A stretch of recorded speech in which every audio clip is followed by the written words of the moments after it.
Huxley के novel और George Orwell के नावल ने राह हमवार कर दिए, तो हमने सोचा इसी यॉनर के एक और नावल की भी अहम बात आगे रखी जाए। हे कारपेट वीवर्स बहुत ही हैरान कुन नावल है, इसी यॉनर का डिस्टोपियन यॉनर है।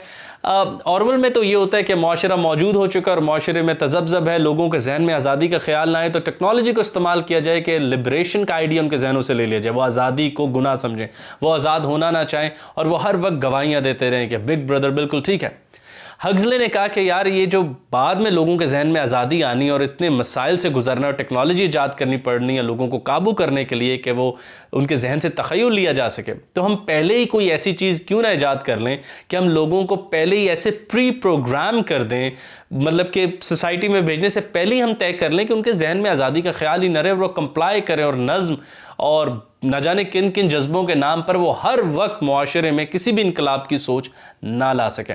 यहाँ पर जो नावल है दिस इज़ रियली इंटरेस्टिंग, इसका नाम है हेयर कारपेट वीवर्स। इस मुआशरे में मर्दों ने घरों में औरतों के सरों से उतरने वाले बालों से बड़े बड़े कालीन बनाने होते हैं और वो कालीन उन्होंने भेजने होते हैं उस ज़माने के एम्परर को, बादशाह को, जो कि तमाम कायनातों पर हुकूमत कर रहा होता है। उसको कभी देखा नहीं होता और उसके बारे में कभी डायरेक्टली सुना भी नहीं होता। हाँ, कोई एक आदमी आता है और वो उन सारे कारपेट्स को हर गांव से लेके चला जाता है। और एक आदमी की ज़िंदगी की सबसे बड़ी कामयाबी है कि वो ज़िंदगी में अपने घर की खातीन के सर के बालों से एक ऐसा कालीन बनाएगा जो कि बादशाह को बहुत पसंद आएगा, और जब बादशाह को पसंद आएगा तो शायद वो खुश होगा। लेकिन वहाँ के रहने वालों में से किसी ने एक दिन सोचा कि अरे भाई कोई बादशाह है और इतने सारे कालीन उसने करने क्या है। हेयर कारपेट वीवर्स में एक नया मॉडल इस्तेमाल किया गया, इंस्टेड के टेक्नोलॉजी बनाई जाए, लोगों को कंट्रोल किया जाए या जेनेटिक्स के ज़रिए पैदाइश से पहले उनको कंट्रोल किया जाए। क्यों ना हम उनको मसरूफ़ कर दें, एक बेमकसद मसरूफियत दे दें जिसके बाद उनके पास हंसने की खोने की भी कोई वजह ना हो और वो इसको सैक्रेड समझें, इस मसरूफियत को मुक़द्दस समझें, इस मसरूफियत को कायनात की सबसे आम मसरूफियत समझें।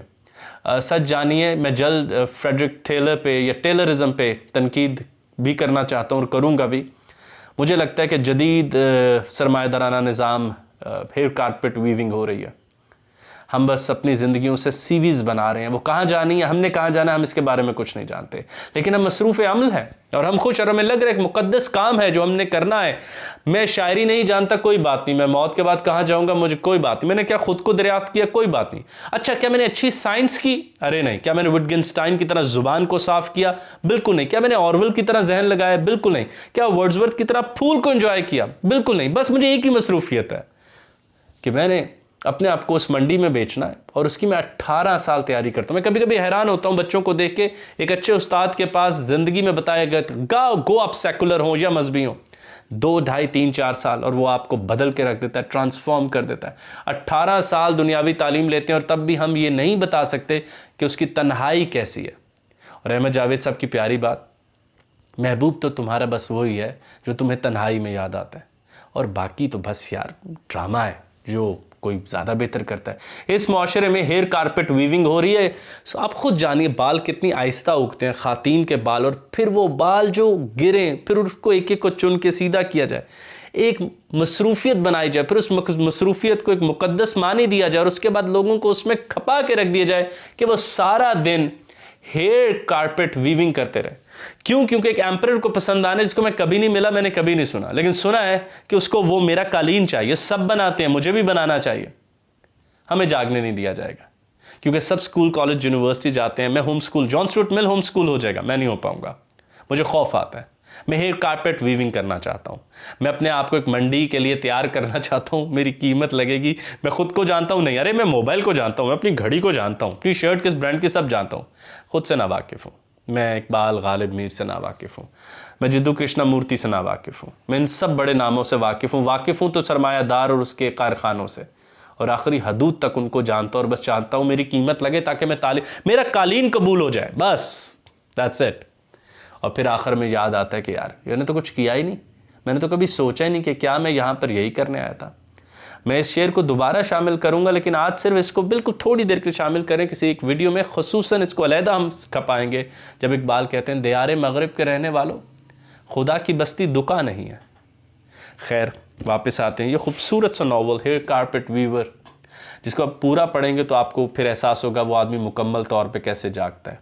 लेकिन अभी बताने के लिए इतना ही काफ़ी है कि इंसानों को ऑरवेल और हक्सले का तरीका ना लगे तो बेहतर है उनको मसरूफ़ कर दो और ऐसा धोखा दो कि वो उस मसरूफ़ियत को मुक़द्दस समझें और अपनी सारी ज़िंदगी खपा दें उस मसरूफ़ियत के लिए, और पता चले कि आखिर में उनके हाथ कुछ भी ना आया, वो एक मादे को अपनी ज़िंदगी देते रहे। यहाँ पे जो कारपेट कालीन है वो मादे की नुमाइंदगी कर रहा है, इंसान की नुमाइंदगी नहीं कर रहा। मराकबे पर आपको पोजीशन नहीं मिली, जहनी सुकून पर नहीं मिली। क्या आपको कहका मारना आता है? नहीं। क्या आपको रोना आता है? नहीं। कालीन बनाना आता है? हाँ, तुम चुन लिए जाओगे। तुम्हें 2 + 2 4, 4 से 8 करना आता है, 8 से 16, चुन लिए जाओगे।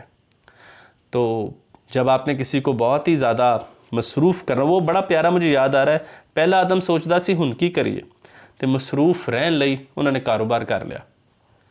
वरना हम सब की मंजिल तो एक है, मसरूफ़ियत का रास्ता तो अच्छा होना चाहिए।